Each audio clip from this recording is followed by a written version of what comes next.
But if you have a little bit of time, I kind of have one more big question to ask. Sure. And typically when we do these recordings, I kind of break them up into two halves, so it just comes out as two separate chunks. So that just works for our little recording process.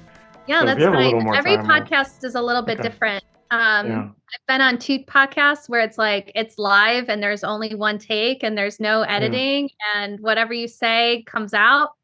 And then I was interviewing with another podcast where they have an editorial process that they snap every time that they have like a new section. And so there was just so much snapping happening. And so it's like, oh, we're gonna redo that. And then trying to act like you were just having the conversation, but there was no video component. So there was, easier maybe. So you were doing takes on an audio only app. Yes. Wow. Yeah, imagine that. Now that I Let's know take it it's from the possible, I'd beginning. be Yeah. careful with that. Yeah. Wow. And they use the snap to be able to cut. Yeah, exactly. Mm-hmm. That sounds super Or relaxing. to be able to find it. Interesting. Yeah, that's one of the things that we found out in the little time we have been doing this is there is a kind of psychological tendency that we'd have a nice buttoned up 1 hour conversation. Everybody's on their best behavior, and then Aaron would stop recording, and then, oh, okay, now it's party time. What did you really want to talk about? You want to talk about politics? All right, January 6th. Oh my God, what a nightmare! And everybody just kind of opened up, and we would be getting all this like good stuff, and it's like, oh shit, that's because we knew we were being recorded, so we're just making sure we're on our best. Well, you don't know who your reader or your listeners are, and if you're focused mostly on writing, then you don't want to diverge also from your mission. Of course, yeah, and I I love that mission discipline. But yeah, there was something where we figured out clearly that we're in a kind of psychological experiment where everybody just got funnier and lighter weight when we stopped recording. Everybody just got looser. Mm-hmm. So then we started doing the thing where we would just say, okay, I'm not going to stop recording, but like we're done for now, and then we'll continue. Yeah, that's the premise behind doing segment 2 now. Is this is more relaxed, and we can edit this. So if anybody steps on something they shouldn't have said, totally fair play. Which has never happened. There's never been like, oh, wow, I got to edit that out. Like this is out of control. Not yet. So for the record, yeah, not yet. Yeah, no, we'll step on a precedent. Don't worry. We'll find out after the fact. You'll put something out. It'll trend on Twitter horribly, and then we'll know. Maybe, yeah. We'll don't want to be famous for that. Yeah, right. Need to get views somehow. But yeah, so that was a little bit of the story about like, yeah, we just kind of decided to do like, we'll do 2 halves, and it's the same conversation, but just kind of as 2 separate things. Same conversation, but this is like the after party. The after party, yeah, that's what we called it. The after party. The kind of the heavy hitter question I had, and I have one direct reason for asking this, so I'll share that later. But I'm curious to see where you take it or what your first thought is. Is the question? Let me get it exact. The question: what is the role of letting go in the creative process? So you were kind of getting there, Anne Marie. So I don't know, Chris or Anne Marie, who wants to start? Yeah, you sent this question to me to ponder, and I was thinking about what it means to let go in the creative process. And I really think it has to do with letting go of your ego, of allowing people to dislike your work, to put your work out there in the face of rejection. Be rejected 400 times. Like, allow yourself to be rejected 400 times and not let it deter you from continuing. And revel in the times that your poems are accepted, or your creative work, or it finds a home in a gallery if you're a visual artist. And just not allowing the I guess the end goals to then determine the process. So even if your goal is to publish a full-length collection of poems, to not change what it is that you create, to not change who it is that you are for maybe commercial appeal or what you think people want to read. Really write what it is that your soul, your spirit needs to write, because there will be people who appreciate it, even if it's not at the level that you're hoping for. But I think what might deter people who are just starting is that they don't receive that extrinsic cheerleading that they need to keep going at first. And so then they think, oh, I'm no good, and they don't continue, and they don't continue to try and get better. They have a fixed mindset that, oh, I just don't have a talent for creativity or something like that. But if it brings you joy to do it, then do it. And it doesn't matter where you are or what your level is, just do it for yourself, and let go of that feeling that it has to be accepted by anyone else. I think that's what letting go means. Nice. Has that been the kind of consensus with other writers or This is other the first guests? time I've asked it in a Oh, it setting. is. Yeah, Okay. this is the very first. I know that. What he does is he'll choose a different big picture question that destroys me a little bit on the inside and my soul. So I'm gonna have to try to answer it honestly. Oh boy, what layer to start with? So I like coming at this from the Buddhist approach, because if I do it that way, it can get rid of all the second guessing I would normally do to out engineer the question. Normally, my response is, well, what do you mean by letting go? Isn't there a natural tension between the extrinsic motivation, because that feels good, but that's feeding the ego, and I also want to let go of my ego? And you threw the word joy in there. We're going to complicate this with joy. So are you trying to cling to the joy that the thing gives you? But by doing that, are you? So I immediately, my second guesser hamster wheel just wants to annihilate the question and eviscerate it from the inside out. The Buddhist approach, again, if done right, which I struggle with, that's why it's called a practice, not a doing, it's a practice, would be you let go big picture, you let go all the way. Oh, what is writing? The people that we love and us, it's all temporary. Appreciate it in the present moment. Don't cling, don't clench and try to keep this stuff close to you that's inevitably going to pass away, as all things do. Sometimes I can come at it top down, and that'll help, because otherwise I engineer myself out of solving the problem by second guessing the problem so that it's so complex it can't be solved, which in itself is a clinging. I understand that. I say that out loud, like, you're doing it. So for me, letting go has to be kind of the big picture, like, oh, let the shoulders down. We're all going to die someday. There's probably no afterlife, and we're all just little waves, little eddies of consciousness in the big sea of consciousness. Okay, that's okay. Hey, maybe I should write a short story.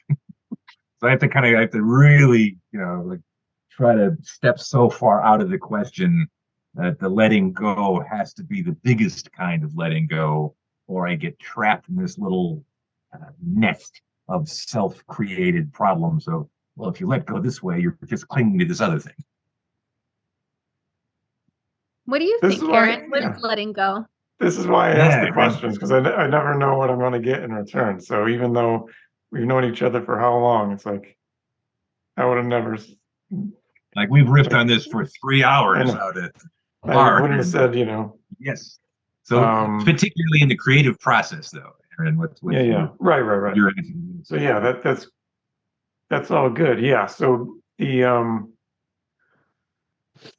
have a very kind of tangible and kind of maybe even we can call it a practice. We can call it a letting go practice, which was on my mind because if you're listening to this, it probably just happened, but I plan to do it again at some point. But I'm hosting a poetry postcard workshop. And so the idea, I did this kind of on my own last year in April, National Poetry Month, where I sent out poetry postcards. I did them on, 4x6 watercolor paper, like heavy stock paper cards. Draw my typical mountain drawings, because that's one of the only things I could draw, and I like mountains, so I could, just part of the kind of like creative practice, draw on the front side of the card, and on the back it would be kind of a little micro poem. And I, sent a bunch out as part of the Wild Roof Journal like submission process. Sent them out to the submitters for the month of April or whenever it was. And for me, that was the first time I did it last year, and that was kind of one of those kind of like revelations, like, oh, this is like something good. This is like, it's not about like what I wrote or like if the drawing's any good or if it gets to even where it's supposed to go. Once you drop it in the box, it's like, oh, in the mailbox, it's like, yeah, that's I did my job. Like I did what I needed to do, and now it's off to somewhere else. And just like you said, Anne Marie, it's like, yeah, the person can receive it and say, this is the best thing I've ever seen, or whatever. This is so special. Or they might see it and like, oh, okay, Mike is lost in a bunch of bills and like junk mail or something. Or they might see it and like, okay, that was nice, and like set it aside. Who knows? Like that's kind of the point, is like it's out of my hands. And I think, well, this isn't Buddhist, right? This is the Bhagavad Gita. You have the right to action. You do not have the right to the fruits of your action. So kind of mixing and matching spiritual texts here. But that's that's the idea. You don't, fruits of your action. Okay. Who knows? Mm-hmm. Maybe it's going to inspire somebody, maybe not. So that am I hearing from you correctly? If I can paraphrase what you explained, is that it's about the process and not the product? Yeah, there we go. Yeah. So different ways of saying the same thing. There's a message in a bottle appeal, though, that at least it's going out somewhere. Yeah, it's like, oh, maybe this will land on somebody. That's still exciting. Yeah, no, that is journey like this is the appealing reward. part of it. Yeah, but I really enjoyed like making them. That's part of the equation of the it was a genuine, like, I really liked the paper, and I cutting the paper into 4x6 chunks, or rectangles. And I like pens, I like paper. It's just kind of like part of the fun of playing around a little bit. And yeah, so that was just kind of that moment of like the literal letting go, when you like drop it into the mailbox and saying, yeah, done, my part's done. But yeah, obviously that's kind of the reason I bring it up, is like it represents something larger, which both of you spoke to, in that kind of little more abstract and little bigger picture sense. At that point, the medium matters. The idea that tactile paper and cutting and shaping things. 2 Christmases ago, my good friend and bassist bought me a typewriter, because of course he did. And I write differently on the typewriter. You just experience it differently. You engage it differently. You see it on the page in a way that is simultaneously nostalgic but kind of alien, because we've been writing on a computer for 20 years. Mm-hmm. And does it make a click clack sound? I love it. I love that click. My dad hates it, but I love it. Click, click, and I've been listening to him practice scales for 30 years, so that's fair. But yeah, no, it's full on. You got to go, all the way up, all the way down on each key. Wow. What an experience.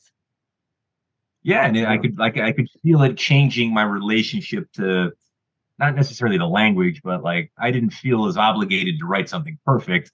There's this, very physical experience, and you say, well, all right, well, I'm going to write a little joke text to my friend, but I'm going to write it on typewriter, and then I'm going to take a picture of it with my phone and wish my friend happy birthday, and be like, hey, this is what text messages are going to look like after the apocalypse, and it's only typewriters. And it's like, that felt really good. Like that was me letting go, in the sense that I wasn't out to impress anybody. It was a tactile experience. It kind of puts a little novelty in the neurons, and of course it felt really good. And I sent him a note I probably wouldn't have sent him. That's another point, is that I don't know if I would have thought to do as thoughtful a happy birthday to my friend if I didn't have the typewriter to kind of just send me in that direction. The medium affecting the message. So typewriter is one thing, postcards, not a lot of space. So that is kind of one of those letting go things. It's like, I can't say, you can't write the Iliad on it. Yeah. Can't get out, can't, because that's kind of one of my, like, either tendencies or, maybe it's kind of, that was one of my learning processes as a writer, is kind of like pull back a little bit, because there would be, you kind of get lost in abstraction, or lost, you'd say something, if you weren't constrained by actual physical space, that, okay, I could say this more concisely, where you wouldn't have to before, and maybe it wouldn't be as effective. Yes, a postcard is then different than even a letter. Yeah, exactly. So yeah, that was another one of those little lessons, is like, just simple, don't fuss, just put it, you could only, have a couple of words here, a couple of words there, maybe 5 or 8 lines, I think, is the longest I can go, in about 8 lines. That's it. You're limited by space in that case. And it does shape what you're saying and the message, and how you can express what you want to express. And that was part of the trick of it, is like, you want to say something. You don't just want to like say random nonsense or something that's not mean. So you want to say something kind of impactful, meaningful in a short space. That's the other angle. Right. Of, not just, hey, what's up? Yeah, just kind of random things around the room, in kind of a scattered way. You want to put a message there together that somebody could interact with. And so, you mentioned haiku earlier, so that's obviously kind of one of those short forms that, and when done correctly, says, very limited, but, taken from another angle, says something, very, pretty deep, if you're doing it right. Or So surprising. that was kind of, or surprise, just different, or just a shift of perspective. I guess it doesn't even have to be deep or too thoughtful. It's that's, in that context, whatever, a cracked teapot could be like, oh, what does that mean? Or it might just be, that's what's on the counter over there. We make the meaning. Yeah. And you said something about appreciating forms if you're working within a specific poetic form or format. And it's somebody that annoys me, like Jocko Willink, that the quote was, in limitations, their freedom, something like that. With parameters. I have heard that before, yes. And so, I feel like that's a good cheat code for letting go, because it's like, you have less responsibility. If you say, you have infinite paper to write infinite great stuff, go. That blue sky problem. But then if you have parameters, you got guardrails, you're like, all right, I have to be creative within these guardrails, so the guardrails actually create an opportunity for some freedom of movement that your brain might, in my case, put a chokehold around otherwise, because of the paralysis of choice. For sure. I know that feeling too. I also get the paralysis of choice. Like to have maybe up to 3 choices, then I'm good. Yeah, definitely. So thanks for your thoughts on that. So I knew there was kind of something to that question, and I liked where both of you took it. I guess part of the other connection point, I'm reading right now Pema Chodron's book, The Wisdom of No Escape, which sounds pretty intense, and it's a lovely book. And the 3 principles in that book are gentleness, precision, and letting go.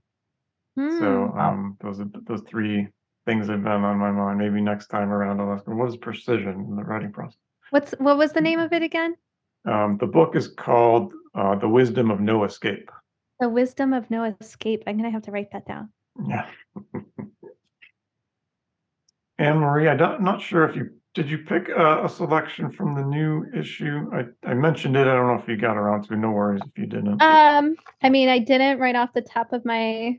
I did pull up Prairie Fire, but I do. Yeah. I mean, I have. This is my proof copy of the book.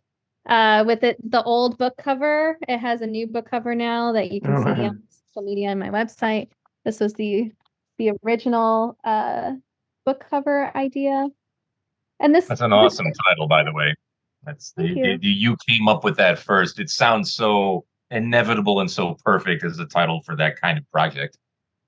Thank you. Yeah, I mean, it's obviously an homage to obituary text, but then also writing this collection helped me survive. So I survived by writing it.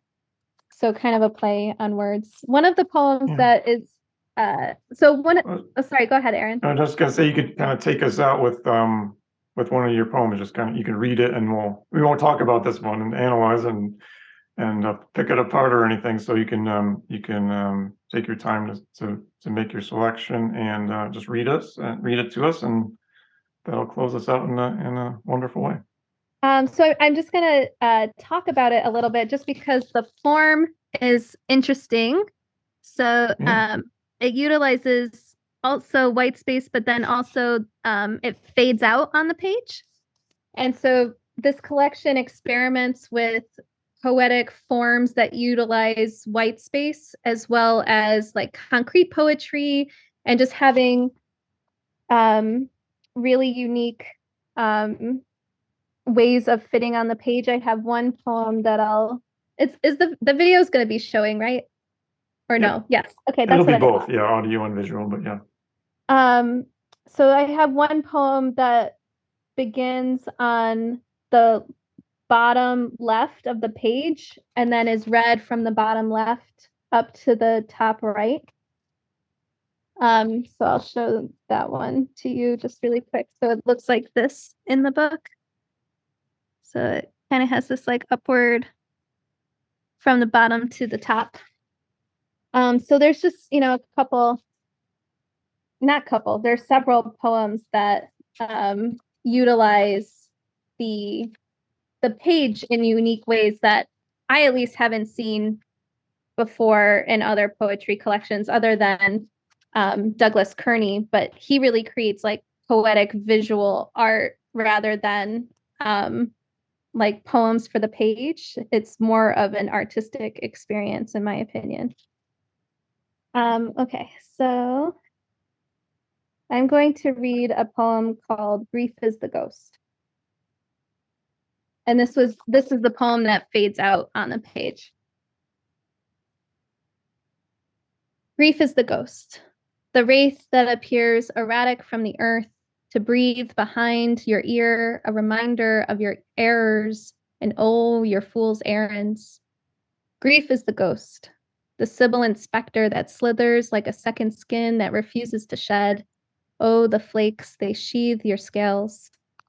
Grief is the ghost, the phantom that foams at the mouth, the aura forging frowns through the furrows. It's in your in your pillows. Oh, it's flailing in the feathers. Grief is the ghost that still haunts this house, this living house. And oh, how it's still, and oh, how it lives. Thank you. Beautiful.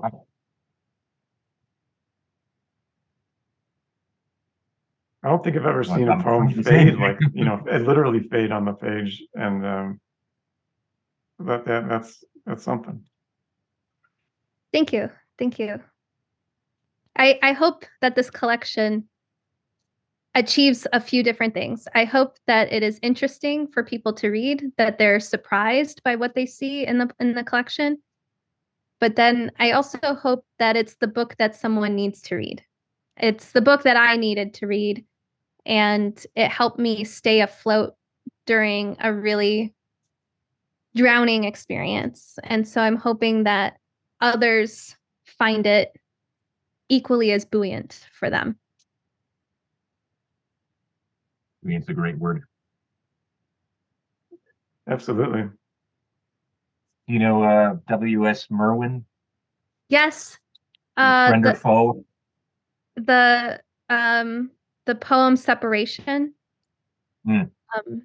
It's only 3 lines, but it's what I read that poem, I don't know how many times, 200 times now.